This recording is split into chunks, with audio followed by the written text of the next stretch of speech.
സ്തോത്രം. ദൈവം എല്ലാവരെയും അനുഗ്രഹിക്കട്ടെ, ജയത്തോടെ നടത്തട്ടെ. ഞാൻ ഇന്ന് ബൈബിളിലെ കുറച്ച് ക്വസ്റ്റ്യനുകളാണ് നിങ്ങളോട് ചോദിക്കുന്നത്. അത് എങ്ങനെയാണെന്ന് വെച്ചാൽ ക്വസ്റ്റ്യൻ ചോദിച്ചിട്ട് നിങ്ങൾ ആൻസർ ഇതിനകത്തോടെ ഇട്ടയച്ചാൽ മതി. നമുക്ക് ഈ ചാനൽ ഇഷ്ടമാണെങ്കിൽ നിങ്ങൾ സബ്സ്ക്രൈബ് ചെയ്യുകയും ലൈക്ക് അടിക്കുകയും ചെയ്യണം.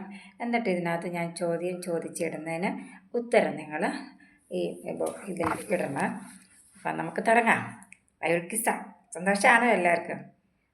ദൈവവചനം ദൈവത്തിൻ്റെ ആത്മാവല്ലേ നമ്മുടെ ഉള്ളിൽ ഉള്ളത്. അപ്പം നമ്മൾ ദൈവവചനം വായിക്കുകയും പ്രാർത്ഥിക്കുകയും ആരാധിക്കുകയും ഒക്കെ ചെയ്യുമ്പോൾ സന്തോഷിക്കുന്ന ഒരാളുണ്ട്, നമ്മുടെ യേശു അപ്പച്ചന്. സ്തോത്രം. ദൈവം എല്ലാവരെയും അനുഗ്രഹിക്കട്ടെ, ജയത്തോടെ നടത്തട്ടെ.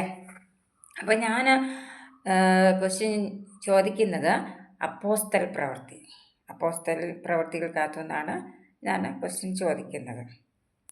അപ്പോസ്തല പ്രവൃത്തി എഴുതിയ ആൾ ആരാണ് എന്നോട് റിപ്പീറ്റ് ചെയ്ത് പറയും. അപ്പോസ്തല പ്രവൃത്തികൾ എഴുതിയ ആൾ ആരാണ്? അതാണ് ഒന്നാമത്തെ ക്വസ്റ്റ്യൻ. ഇനി രണ്ടാമത്തെ ക്വസ്റ്റ്യൻ, ലൂക്കോസ് ഈ പുസ്തകം ആർക്കെഴുതി? ലൂക്കോസ് അപ്പോസ്തല പ്രവൃത്തികൾ എന്ന പുസ്തകം ആർക്കായിട്ട് എഴുതി? അതാണ് രണ്ടാമത്തെ ക്വസ്റ്റ്യൻ. ഇനി മൂന്നാമത്തെ ക്വസ്റ്റ്യൻ, യേശുവിൻ്റെ പുനരുത്ഥാനത്തിന് ശേഷം എത്ര നാൾ യേശു ഭൂമിയിൽ ഉണ്ടായിരുന്നു? 4.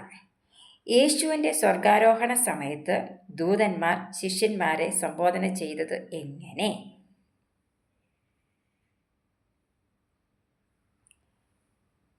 തല കീഴായി വീണ് നടുവെ പുലർന്ന് മരിച്ചുപോയ വ്യക്തി ആര്? ആരൊക്കെയാണ് യൂദയ്ക്ക് പകരമായി സ്ഥാനം ഏൽക്കുവാൻ നിർത്തപ്പെട്ടത്? നാം രക്ഷിക്കപ്പെടുവാനുള്ള ഏകനാമം ഏതാണ്? പത്രോസിൻ്റെ ആദ്യ പ്രസംഗത്തിൽ സ്നാനപ്പെട്ടവർ എത്ര പേരാണ്? ഏതു പ്രവാചകനാണ് പരിശുദ്ധാത്മാവ് ഭൂമിയിൽ വരുന്നതിനെ കുറിച്ച് പ്രവചിച്ചത്?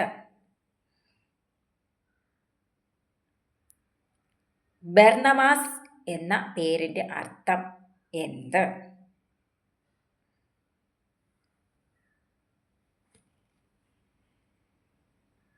ഇത്രയും ആൻസർ നിങ്ങൾ മെസ്സേജ് ചെയ്ത് ഇടണം. ദൈവം ധാരാളമായി എല്ലാവരെയും അനുഗ്രഹിക്കട്ടെ, ജയത്തോടെ നടത്തട്ടെ. സ്തോത്രം.